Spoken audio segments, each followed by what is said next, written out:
Once upon a time, deep in the heart of a village where the forest whispered old secrets and the river carried stories of spirits, lived a man named Coffee. He was a hunter, tall and strong, respected by the people, and feared by the wild animals that roamed the land. Coffee had the kind of courage that made children sit at his feet and listen with wide eyes whenever he returned from the forest, carrying tales of how he had faced lions, wrestled with leopards, and outsmarted the swift antelope. Yet, despite his skill with the bow and arrow, what made Coffee most admired was his kindness. He shared his meat with the widows, gave portions to orphans, and never let his neighbors go hungry when his hunts were successful. Coffee was not alone in his life. He had a wife, a woman named Mansa. Her beauty was not just in her face, but in the warmth of her spirit. She was graceful, gentle, and known for her wisdom. Whenever conflicts arose in the village, people would seek her counsel because she spoke with a calmness that softened even the hardest hearts. Together, Coffee and Mansa lived a life that many envied. Their home was filled with laughter.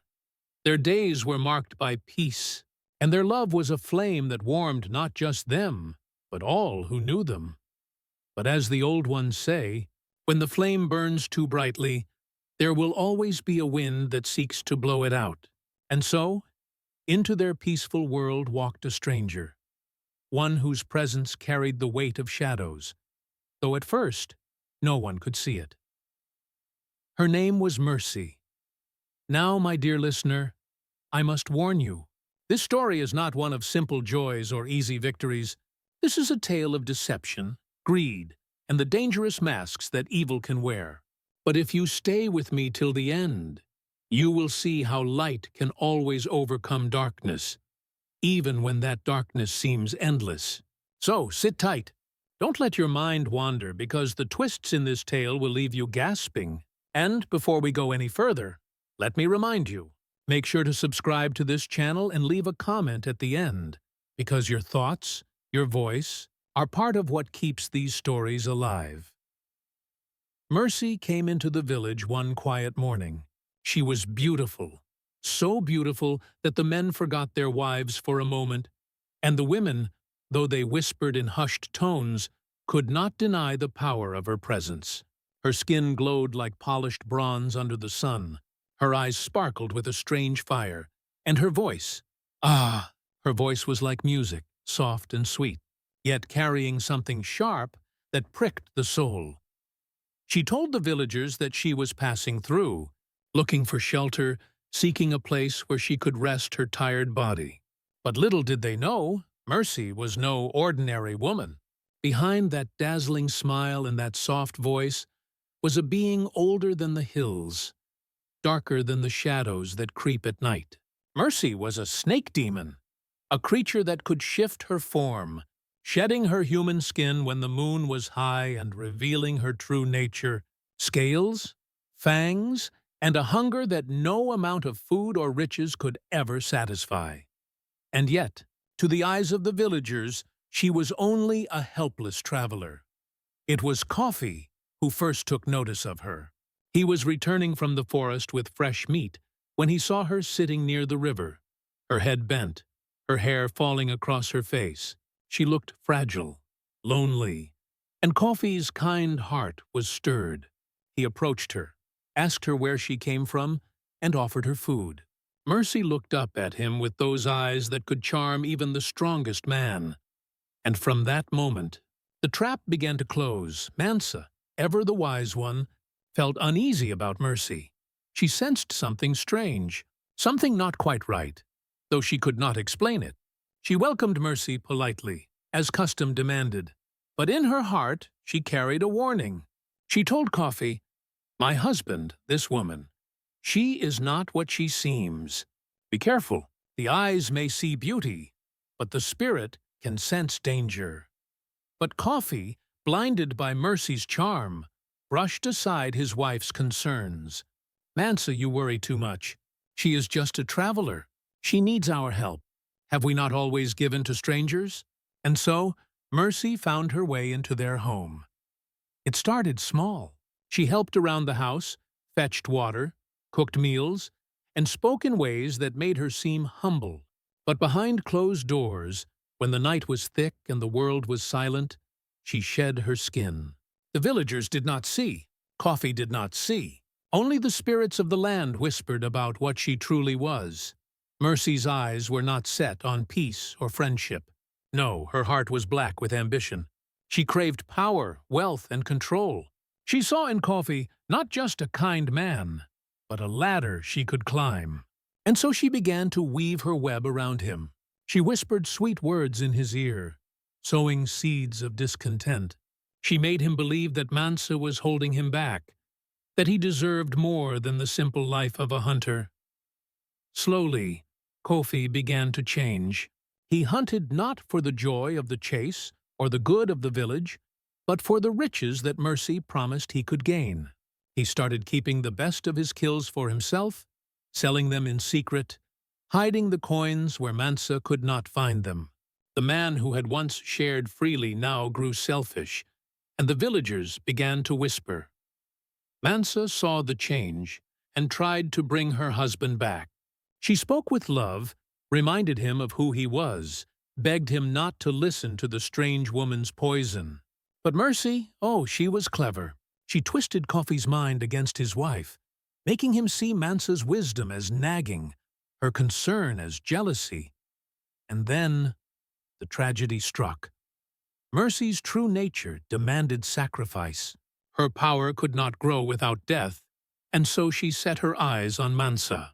One evening, as the sun dipped and the sky turned red, Mansa was found lifeless near the river. The villagers wept, for she was loved by all. But Kofi's heart was already too hardened by Mercy's grip. Instead of mourning, he stood cold and distant, believing the lies Mercy whispered, that Mansa's death was fate, that her time had come, that he must look forward, not back. Do you see, my dear listener, how dangerous a serpent's tongue can be when it is covered in honey? From that day, Coffee was no longer the man the village knew. With Mercy at his side, he sought power beyond the forest. She urged him to visit the palace, to make himself known to the king. And when he did, Mercy's charms worked once more, for even the king himself was not immune. She caught his eye, ensnared his heart, and soon Mercy became the king's wife. From the hunter's hut, she had risen to the royal chambers. But her hunger was not satisfied. She whispered again, this time into the king's ear, sowing discord, turning him against his own council, his own people. And while the king grew weak under her spell, Mercy's eyes gleamed with a new ambition. Why not make Coffee king? Imagine, my friend, the chaos. A simple hunter, now twisted by greed, guided by a demon's hand, rising toward the throne. The people suffered, for Mercy cared nothing for them. She demanded more gold, more land, more lives. Anyone who questioned her power met a mysterious death, and the whispers of fear spread like wildfire through the kingdom. But evil, no matter how strong, always plants the seed of its own destruction. The rightful heir to the throne, Prince Manuel, had been watching from afar. He saw the changes, heard the cries of the people, and felt the weight of justice pressing on his heart. Unlike others, Prince Manuel was not deceived by Mercy's beauty. He saw the serpent behind the smile, the demon beneath the skin, and he began to prepare. One fateful night, under the light of the full moon, Mercy's true form was revealed. Whether it was the work of the ancestors, the spirits of the land, or the strength of Prince Manuel's courage, no one can say. But before the eyes of the king, Kofi, and the gathered council, Mercy's body twisted and shifted. Her skin cracked, her eyes glowed red, her tongue forked, and the hiss of a serpent filled the air. The hall erupted in screams. The king staggered back, horrified. Coffee, finally shaken awake from his blindness, saw the monster that had destroyed his life. And Prince Manuel, armed not just with weapons but with the truth, stepped forward. He called upon the spirits of justice raised his sword, and fought the demon. The battle was fierce. Her strength was not of this world, but in the end, truth and courage triumphed. With a final cry, the serpent demon fell, her body writhing before it dissolved into nothingness. The spell was broken. The king, ashamed of his weakness, bowed to his people. Prince Manuel was restored as the rightful heir, and peace slowly returned to the land. And Coffee? Ah, poor Coffee.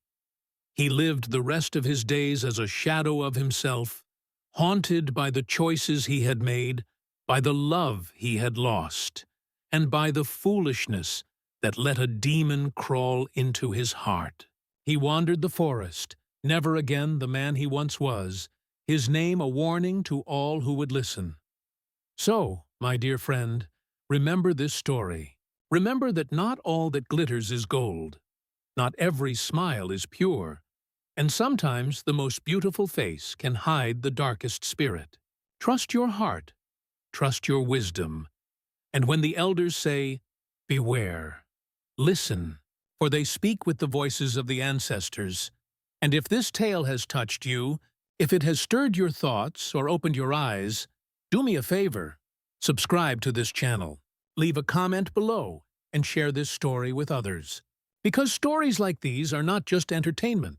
They are warnings, lessons, and treasures passed down from those who came before us.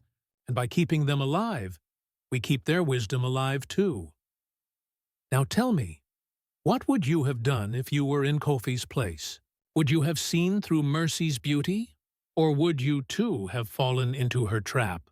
Leave your answer below. I will be waiting to read your thoughts.